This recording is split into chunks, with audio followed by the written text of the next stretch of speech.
নাম ল'বলৈ ভয় লগা এটা কথা, যিটো কথা নিজৰ লগত হৈছে বুলি গম পোৱা যায় কেনেকুৱা ফিল হ'ব পাৰে। আচলতে প্ৰায়ে শুনি থাকোঁ এনেকুৱা কিছুমান ঘটনা। এইবাৰ মোৰ লগত হোৱাৰ কাৰণে ভাবিলোঁ আপোনালোকৰ লগত শ্বেয়াৰ কৰোঁ।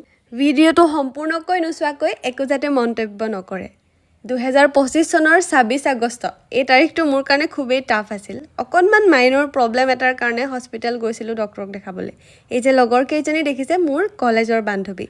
মই আহিছোঁ বুলি খবৰটো দিয়াৰ লগে লগে তাহাঁত দুইজনীয়ে আহিল মোক লগ কৰিবলৈ আৰু দিনটো জানেনে হস্পিটেলতেই মোৰ লগত থাকিল। আমি কেইজনী কিমান বছৰৰ মূৰত যে লগ পাইছোঁ। সেইদিনা আকৌ পৰিস্মিতাহঁতৰ ৰুমতেই থকাৰ কথা আছিল। সেইকাৰণে ক'লোঁ ৰিপৰ্ট কেইটা তোমালোকেই ল'বা। নিচা তেতিয়া আকৌ শিৱসাগৰলৈ যাব, সেইকাৰণে মৰ্ণিং একেলগে যাম বুলি ভাবিছিল। বাটত গৈ থাকোঁতে তাহাঁত কেইজনীৰ পৰা যিটো নিউজ শুনা পালোঁ, সেই নিউজটো শুনাৰ পিছত নিজক কেনেকৈ চম্ভালিছোঁ সেইটো মই নিজেই গম নাপাওঁ।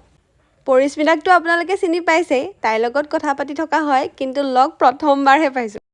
প্ৰথমবাৰ অহাৰ কাৰণে বেচেৰীজনীয়ে একেবাৰে মাংস অৰ্ডাৰ দি ভাত খুৱাইছে।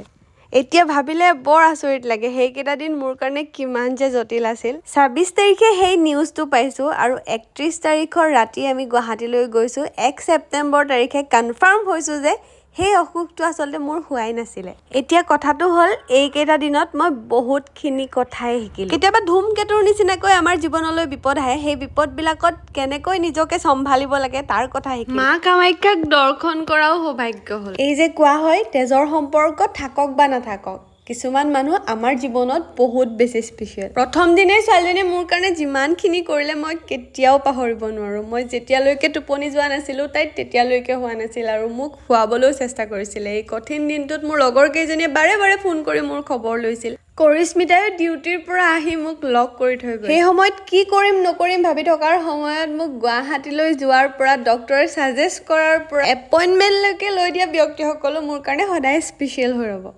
ঘৰৰ পৰা ওলাই যাওঁতে ভগৱানক এটাই চিন্তা কৰি থৈ গৈছিলোঁ, মোৰ মাজনীয়ে যাতে এই কথাটো শুনিবলৈ নাপায়, আৰু ভগৱানে সেইটোৱে কৰিলে।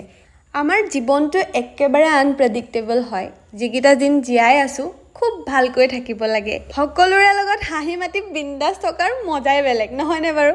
আমাৰ মানুহবিলাকৰ মনবিলাক একেবাৰে কোমল, বিশেষকৈ মাকবিলাকৰ। এটা ৰিকুৱেষ্ট কৰিব বিচাৰোঁ, যেতিয়া কিবা এটা কথা আমি ভালকৈ নাজানো সেই কথাটো আচলতে বহুত বেছিকৈ বিয়পাই দিয়াটো ভাল কথা নহয়। এটা সৰু কথাই মানুহৰ মুখে মুখে বাগৰি কেতিয়াবা বহুত ডাঙৰ হৈ যায়। আপুনি বা মই হেণ্ডেল কৰিব পাৰিম, কিছুমানে হয়তো নোৱাৰিবও পাৰে। এনেকুৱা কিছুমান কথা ক'ব নালাগে যিবিলাক কথাই মানুহৰ মনত আঘাত দিয়ে। আমি মানুহে, যন্ত্ৰ নহয়তো দুখ নালাগিবলৈ, নহয়নে বাৰু? আজিলৈ আহিছোঁ, সকলো ভালে থাকক, বিন্দাছ থাকক, বাই বাই।